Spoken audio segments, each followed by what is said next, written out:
On today's show of not just the Locked On Padres podcast, but also the Locked On Mariners podcast, I, Javier Reyes, am joined by Ty Dan Gonzalez of Locked On Mariners. That's me.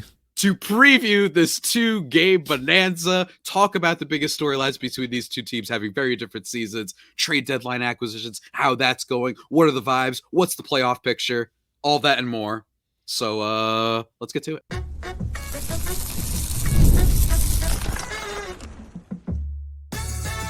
You are Locked On Mariners, your daily Seattle Mariners podcast, part of the Locked On Podcast Network, your team every day. Greetings, ladies and gentlemen, and welcome to another edition of not just the Locked On Padres podcast, but also the Locked On Mariners podcast. It's a crossover Tuesday extravaganza. I am one of your hosts, Javier Reyes. You may be familiar with my work over at justbaseball.com, a fantastic website, or my podcast, Baseball versus the World, about evergreen baseball topics, to which my guest on today's show was actually a part of. Of course, though, before we get to him, want to shout out, go follow the Twitter page for not just me, at Javapeno, the best handle in the game, JAVIIPENO, but also at L_Padres. Follow the show wherever you get your podcasts from, YouTube as well. Same thing goes for Locked On Mariners. Very, very good show. Ty, my man, how are you doing on this fine... we're recording this on Monday, September 9th, in anticipation of this two-game series starting on Tuesday. Man, how you feeling, man? How you doing? Coming off of the first weekend of football, and you and I talked about this before we recorded. We're both 1-0. Both of our teams went 1-0 this past weekend, so feeling good about that. With regards to the Mariners, I mean, they're playing better lately, but is it too little too late? I guess we'll get into that a little bit here on this show. We absolutely will. First, let me just tell you guys, today's episode is brought to you by FanDuel. Now through September 22nd, all FanDuel customers can bet $5 and get a 3-week free trial of, speaking of, NFL Sunday Ticket from YouTube and YouTube TV. Visit FanDuel.com to get started. Yeah, man. I mean, it seems like for the Mariners, they made one of a pretty big splash at this year's deadline, trading for Randy Arozarena. And they've been a team that has been on the outside looking in, but they've had some great moments. Julio Rodriguez, of course, a star, although he's becoming a weird second half merchant, dare I say. But even still, some weird vibes for the Mariners so far this season. And then you have, of course, the Randy Arozarena trade, which was, pretty big of a splash, all things considered. But as of right now, my team looking like they're making the playoffs. Mariners, not so much. What can you tell us about what it's been like, not just as the season as a whole, but especially as of late and the vibes heading into this two-game set? Yeah, I mean, I think everyone knows, not just in Seattle, but across the baseball world, that this team had a 10-game lead in the AL West, and then they promptly blew it in record fashion. And since then, they've been trying to just kind of stay above water, and they've kind of done that. Like, they're kind of at a place now where they just won't fully let the hopes die, right? Now, I think for a lot of people, like, the hope has been killed. Like, the hope was killed a long time ago, right? And even for me, I'm just like, I'm past the point of buying in, and I'm also past the point of getting too upset about, the game to game, process of all this. Yeah, they've just been a wholly mediocre at best offense to one of the worst historically. Over the course of this year. I mean, for a while there, they were getting dangerously close to the worst team batting average of all time in like the 150 plus years that we've been tracking stats in baseball. So, when that's happening, that's obviously your team's not really in a good spot. This pitching has been great, at least at home. They've been significantly worse on the road, but they've still been the sole reason that this team is even relevant in the playoff conversation right now. And it's just been, on a night-to-night basis, what are you going to get out of this offense? Now, since Dan Wilson and Edgar Martinez have taken over in the clubhouse, things have overall been a bit better offensively. There have still been the instances where the offense has really struggled. They've had opportunities to score. They can't find ways to push guys across the plate. and then they lose, right? But this road trip was kind of a mixed bag. Like, they still got shut out on Saturday by the Cardinals, but they also put up 10 plus hits multiple times over the course of this road trip.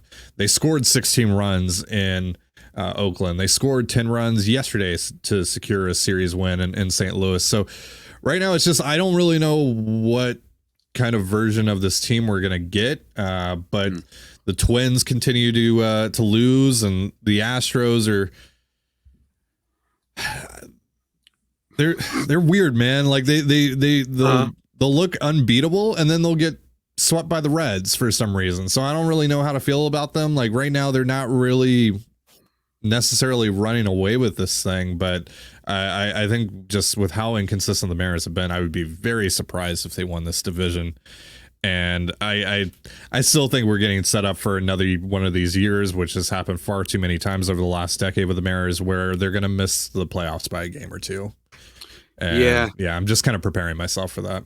Yeah, and in fairness to, you mentioned that they have been as good away. That is true. They are 32-43 away versus 41-28. So keep that in mind, Padres fans. This game, 2-game set, is in Seattle. And it's interesting, like, when you look at their offensive numbers, they're 14th in the league in WRC plus as a lineup. But when it comes to all the other things, when it comes to the cumulative stats, I think that it seems like, just from afar, it seems like they're just not able to procure and produce enough runs when it actually matters. And when you look at the team, it's, really just, I mean, you kind of summed it up, frankly, but they are 30th in batting average. They are 19th in on percentage, 25th in runs scored, 15th in home runs, which is kind of keeping them afloat, but then 28th in slugging. And then ERA, they are first. They are third and fifth among all pitching staffs. It's kind of feels like this team has gone exactly how it was projected to go, which was going to be a team that was super starting pitching. That was going to be their biggest strength. It's about as good as a rotation you will even see over a many stretch of years. That's how good the rotation is. But this is a team that I feel like the past few years has been counting on a second half supernova from Julio Rodriguez.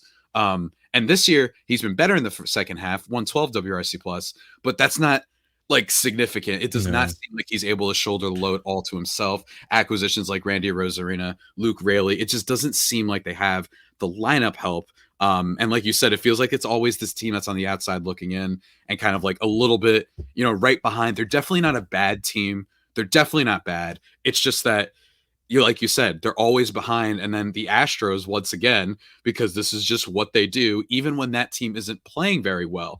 And even when the Texas Rangers, the World Series champions, aren't playing well, it doesn't seem to always shake up well for Seattle. Yeah, and like Not this mean, offense, no, it's totally fair. All fair points. Especially as someone that has watched this product over the last 5 or so months. This team, and you listed some of the numbers. I mean, they're not capable of stringing together hits, and they're not capable of getting the big home run. Mm-hmm. Right, so it's just they're just kind of bad at a lot of things, and that's why they're not really scoring that many runs, right? Like, you can't really rely on the 3-run home run, and you can't rely on 4 consecutive hits to drive a couple guys across the plate. So, like, at that point, it's just what's going to happen, right? How is this team going to score runs? And it basically is at random sometimes. Like, sometimes their only run production will be, and this happened in a game in Detroit a few weeks back, they'll walk 4 times in a single inning. They'll score 1 run, and that's it for the day. It's been that kind of year with this offense, and it's mind-boggling considering the talent that you see on paper, right? Yeah. Because if you told me at the start of this season or during the offseason that this lineup at some point is going to consist of Julio Rodriguez, Randy Arozarena, Mitch Garver, Jorge Polanco, Cal Raleigh, JP Crawford, et cetera, et cetera, et cetera, I would have gone like, they're winning 95 to 100 games with this pitching staff. Like, they're going to win the division. They're probably AL favorites. And yeah, man, Garver's been a disaster. Polanco's been inconsistent at best. There's just been a lot of pretty significant letdowns this year. And obviously the biggest one is Julio. Like you mentioned, like, Julio just wasn't Julio to start the year. Then he got hurt, and he's been playing through a high ankle sprain, which he's still not fully recovered from. And you can tell that he's still like dealing with kind of the pain from that at times. But he has played better. He has hit better as of late, especially since Edgar Martinez took over as hitting coach and has kind of simplified things for all the hitters. And, Julio's starting to get to his pull side more, which has helped. He's starting to look more like the guy that we know and love. But still, it's just, like I mentioned earlier, it's still like you just kind of wonder if it's too little too late at this point. Absolutely. And we're going to talk a little bit more in depth about the details because it's interesting. It's not like this offense in theory should be a little bit better, basically based off of my just like cursory scrolling of some of their statistics on Fangraphs. We're going to talk a little bit more about that, as well as I might let Ty ask me about the Padres. I don't know. I usually don't like him asking me anything, frankly. Never right. enjoy that very much. But we're going to talk about that in just a second, guys. But first, if you want to attend a Mariners game, if you want to attend a Padres game, you know what's a great app for that?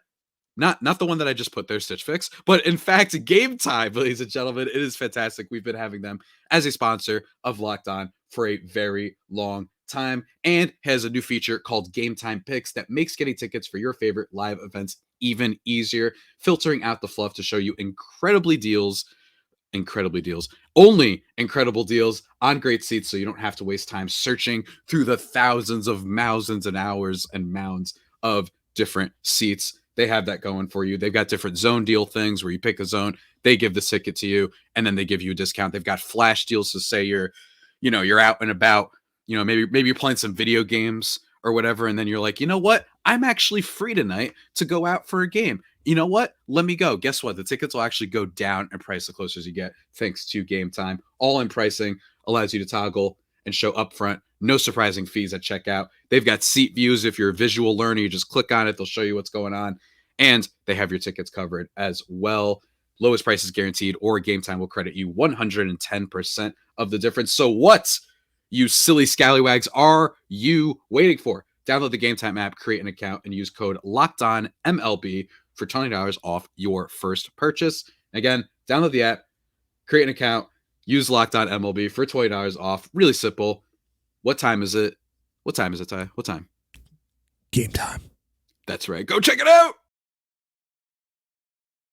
And just like that, everybody, we are back into segment number 2, thriving and vibing as always on the Locked On Padres and Locked On Mariners podcast. It's interesting, Ty. I look at the team right now, and I might have been a little bit wrong based on just the numbers. And again, you've been watching the team more than me, and we will talk about the Padres, I promise, in just a second. But in terms of high leverage situations, they're actually 11th in WRC plus this year, which is pretty solid. And if you look at their overall lineup, Randy Rosarina's got a 131 WRC plus. Victor Robles, who Padres fans won't know this, but everyone in sports, they have an athlete or a player that they always believe in, even when it's very true that they're not good. So like, Jeff Green in basketball, these like journeyman players, they were always expecting more. Shout out to Jeff Green, Sonic's legend. Shout out to Jeff Green. Shout out to Jeff Green. All sorts of players. The Luis Campusano high for me. You always sort of believe in them, but you feel a little bit of guilt. I was a Victor Robles truther for so long. It was becoming a little bit of a bit, but he's been great. So when I consider that, when you look at Randy, when you look at Victor Robles, maybe Randy isn't as impactful defensively as you'd like. You look at Luke Raley, 122 WRC plus, Justin Turner at his age with a 109 in the 122 games that he played. Yes, you've got some struggles from Julio Rodriguez. You had Ty France get DFA'd, and I'm going to ask you about him in a second.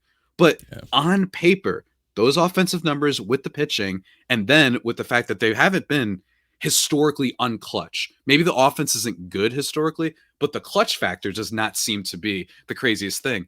It just seems like it's one of those teams that I don't know exactly where you go from here. Like, what is the plan exactly for the Mariners to build and be better than what they are right now? That's kind of the big question right now with this team heading into this offseason, right? Because it seems like on a yearly basis, and right now, the biggest topic is about this front office, but it's been the biggest topic with any front office that has come into Seattle is like, why have they consistently failed to bring in quality hitters from the outside, right? But now there have been exceptions to that. Like Randy has been fine, right? Victor Robles has come in and has completely revitalized his career in Seattle. And some guys over the past few years specifically, it's been kind of overblown, their struggles. Like, yeah, they haven't been the guys that you thought you were getting. Like Jesse Winker wasn't at all the guy that you thought you were getting, but he also wasn't a disaster like how much Mitch Garver has been a disaster. Like that's been like he's been god awful in a Mariners uniform this year. Same thing with Colton Wong last year, right? Where that was just an absolute unmitigated disaster. But like the Teoscar Hernandezes of the world, they've been fine. Yeah. They haven't been like what you were hoping they would be, but they were overall fine in a Mariners uniform. But that's still the biggest question here, right? Because especially this year, like they completely overhauled their position player group far more than I think anyone was really expecting. And basically all of those guys except Luke Raley haven't worked out that they acquired in the offseason, and also a couple of the bets that they took on guys that were already in the organization, like Josh Rojas, like Dominic Canzone, like Ty France. Those guys haven't really panned out either. So it's been a rough year in terms of the decisions that the front office made. And so how they proceed, I mean, because this is going to be a big offseason for them. I think Jerry Dipoto and Justin Hollander are going to be working at this thing for essentially their jobs and their futures in Seattle this offseason.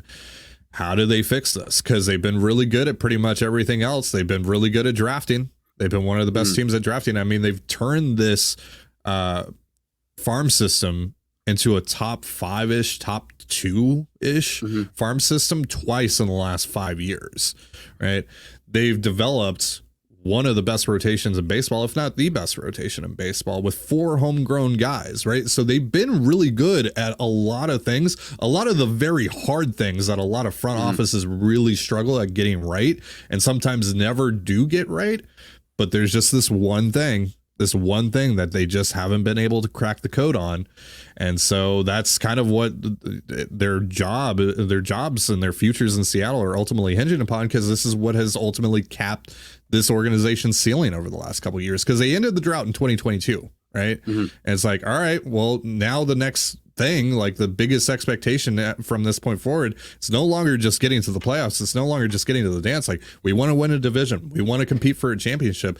They haven't done that. Right? They get to the 10 game lead this year. They blow that. Seems like they're going to finally win the division. That goes away. And now it seems like more likely than not, they're going to miss the playoffs for the second year in a row after ending the drought.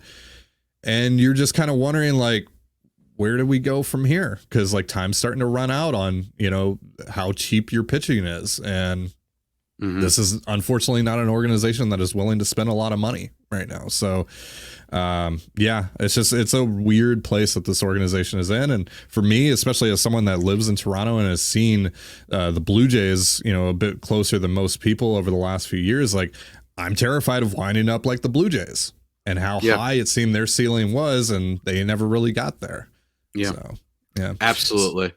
I mean, it's just been, it seems like it's been tough for the Padres, however.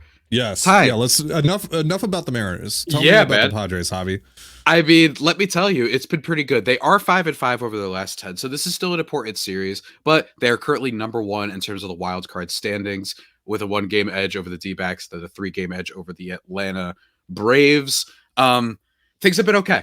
It's funny that they've kind of had a little bit of a role reversal. And when I'm going to explain how this is helpful for the Mariners, if you just want to have a little bit of hope out there, folks, is that one thing the Padres were bad at over these last few years, it was not spending. In fact, they have absolutely, that is the reason they kind of blew up even mainstream wise, where you have a bunch of outlets talking about them, is because they were a pretty small, relatively small market compared to other places. And they started spending. You go out and extend Manny Machado. You signed him in the first place. They have Tatis, they have Bogarts, and they make all these crazy moves. But one of the problems with them was depth, and specifically for the majority of seasons was developing hitting too. That was kind of their issue. Whoever joined the Padres, it was very rare for them to find batters that would be better, or at just the very minimum, they just want to get worse, right? Like, and that just seems to have been kind of the curse with them. However, this year, you've seen kind of just a total turnaround with that. Jurickson Profar, like, it's just one of the most incredible things I've ever bared witness to in baseball. This was quite literally the worst qualified batter in baseball last year, and he has gone out, Still been pretty bad defensively, but he is hitting on a level that is not a fluke. This is not a fluke. If you look at all the expected stats, he's changed his swing mechanics. He's just going straighter to the ball, a little bit different of a leg kick. He's been awesome this year, and better people have talked about that. And then they've also had some under the radar options. You've had Donovan Solano come in and just be a nice hitter. And I love Donovan Solano. Can we talk about that real quick? Yeah, like, please. How does this happen every single year where teams look at Donovan Solano and they're like, we're good. And every like year. And he goes into like February or even March and they're like, yeah, we'll just give him a couple $1 million. And then he posts like a 110 WRC plus. Now this year is kind of the outlier where I think it's like a 130 WRC plus this year. But like Donovan Solano just hits. Like it's like a guaranteed like 280, 290 average, right? Every year. Every year. Like batting average isn't everything and blah, blah, blah, blah, blah. Right. I'm very much in that camp for sure. But like, there is still value to that, especially after watching the Mariners offense this whole year. Yeah, I would love to have a guy who hits 280 in my lineup right now. Exactly. And he's been really clutch and huge for this team when at times their stars haven't produced. Xander Bogaerts, awful to start the year, and he's slowly getting back into it, especially post-injury. Manny Machado, awful to start the year. Now, granted, it's been a long time since he was bad, but those beginning months, when you have Solano come in, who's actually, I think, at about a 115 right now, he's been a little bit slumping and he hasn't been playing as much since he came back. Last time I checked, I think it was like 128 or something like that. Yeah, but even still, you've got Kyle Higashioka. He has come in and been a really productive catcher defensively, but also offensively. 117 WRC plus this year. He's slugging 512. It's kind of all you could ask for from a catcher, is just be good defensively and give you a little bit of a plus offensively. So you've had him. Obviously, you acquired Luis Arias too, who has been a little bit underwhelming, but as of late seems to be entering that phase of, oh my God, this guy's such a nuisance to deal with. And he's at the top of the lineup. You just get Fernando Tatis Jr. back. Well, guess what? Who was replacing for a while? David Peralta, a veteran, and he performed extremely, extremely well. And currently his WRC plus on a season is 118. So the Padres, like they didn't do this before. Yes, they had the star power, but losing Juan Soto did not have a lot of people excited for this team's offense this year. And then you've had basically the unexpected good performances from their bats with Jurickson Profar, with Donovan Solano, David Peralta, Kyle Higashioka, the trade for Luis Arias, and then Jackson Merrill, who's been oh so good. And you have the experience, Ty, of having a rookie of the year on your team. And I want to talk about that in just a second, as well as going over some of the pitching matchups. But first, I must mention to you, I would be remiss to not mention to you guys, it's football season. Everybody knows that. And, maybe you're like, you know what? I want to watch a bunch of football games. And I live in a place where, me particularly, I'm on the East Coast. You're forced to watch the Giants. Nobody wants to do that. Right? That's awful. Well, guess what? Gross. Guess what? Oh boy, do I have a deal for you guys, because FanDuel, America's #1 sportsbook, right now through September 22nd, all FanDuel customers can bet $5 and get a 3-week free trial of NFL Sunday Ticket from YouTube and YouTube TV. So if you're like me and you want to watch the Chargers, or if you're like Ty and you want to watch the Seahawks, although I think that would be in your market anyway. Would it be? I'm in Toronto personally, so yeah, okay. I have to use a package to watch the Seahawks, but okay. And if you're in Seattle, you don't need it. But if you're in Seattle, you don't need it. But if you're like Ty, it's super useful because you actually get to watch quality football in the team that you love instead of being stuck with whatever's you're around. If you're a Giants fan, I feel you, brother. I feel you. I was hanging out with my Giants fan yesterday. He's like, I don't know what to do anymore. I don't even care, and I feel that, but NFL Sunday Ticket is great. With the YouTube TV base plan, you'll be able to watch every regular season Sunday afternoon out-of-market game. All you need is a Google account and a current form of payment, and you can cancel any time. Just visit FanDuel.com. Download America's #1 sportsbook. FanDuel, it's fantastic. It's there for you.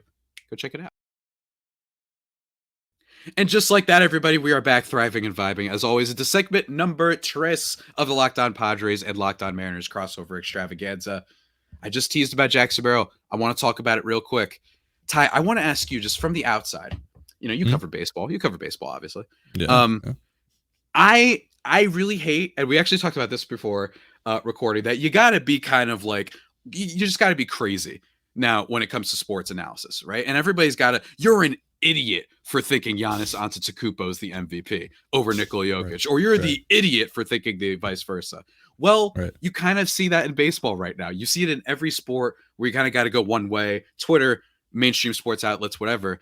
And that's kind of arisen a little bit with the Paul Skeens Jackson Merrill debate. But I'm just wondering, before we get to the pitching matchups, what side are you on? Because for me, I actually, about a month ago, was on Paul Skeens' side. And I was like, guys, I just think that you've seen people like Jackson Merrill before in their rookie year. Solid, good players. But now this man has been on top of all the clutch hits. He just keeps hitting. He's got 23 home runs on the season, and he's just electric every time he comes up. Where do you stand on this debate, though? I'm curious. So I always favor the guy that impacts the most games, right? So to me, it's Jackson Merrill because he's just playing in more games, right? Now Paul Skeens has been incredible. Like, don't get me wrong, he's been amazing. And I think he should also get Cy Young votes this year. Yeah, that's crazy. But yeah, it's 29 games of impact compared to how many has Jackson Merrill played? 100 something. Yeah, basically like every game. Yeah. So, and he also has what essentially we call the Heisman moments. Colby and I on our show. Okay. Like some big walk-offs, like Julio in his rookie of the year season. He had some of those big moments that go beyond just the market that they play in, right? That gets on a national scale. Like you think about the home run derby with Julio a couple of years ago in LA, right? And you got people like Steph Curry tweeting about Julio. That was the moment that Julio essentially won rookie of the year, right? It's because it's not just, as much as we want it to be, it's not just about what they do on the field. It's a popularity contest. It's why in some instances, guys who win Gold Gloves, they win Gold Gloves because they're good hitters, right? Not because they were the best defender at their position, right? They're the most noteworthy name amongst all the candidates, essentially. And so to me, I mean, Paul Skeens has definitely transcended just like the Pittsburgh market, of course. Yes. Absolutely. Like I think Skeens, I mean, it's hard to consider anyone in baseball a household name, considering how, poor Major League Baseball markets its players and how poor the reputation of the game is right now. But I think in terms of like just baseball fans and like our little bubble, I think everyone knows who Paul Skeens is, right? Even if you're more of a casual fan. But for me, again, Merrill has those Heisman moments, right? The big walk-offs. He's done that multiple times. He's had a couple of big catches that, you see, on John Boy and you see on ESPN and all that stuff. And I think that stuff truly matters. And on top of that, he's been like a 130 WRC plus guy this year. By the way, has been a great defender at a position that he's never played at before. Yes, so I think it's the biggest thing. I think that's incredibly impressive. And I think that should factor into the decision here. Like how remarkable of a feat Jackson Merrill's season truly is when you factor in that position change to going from one premium position to another premium position and looking like he's played that spot for 10 plus years. Like, so I would, if I had a vote, and I don't, but if I had a vote, I would probably go with Jackson Merrill. I would too. I think that a month ago, even when he was starting off his little hot streak, I was cautionary because, in fairness, Jackson Merrill was basically just having a really good rookie year. But it wasn't a rookie year that you'd never seen before, right? And if you compare it to, say, Michael Harris of the Atlanta Braves for a little bit of a comp, he was much better than Jackson Merrill was a month ago. But lately, the way that he's tapped into power, it's now it wasn't just a mirage hot streak. Right. Like I said, he has 23 home runs now. He has all the game winning stuff. The fact that he transitioned from shortstop to center field, position he never played before, I think means a lot, especially at his age. And Skeens, in fairness, I do think that what he's doing is a little bit more of a unique sight for rookies. Sure. In the sense that, I mean, you just mentioned before, like he's literally in the Cy Young conversation. He's not going to. I mean, and like a 2.19 ERA in this era, right? Like it's pretty wild.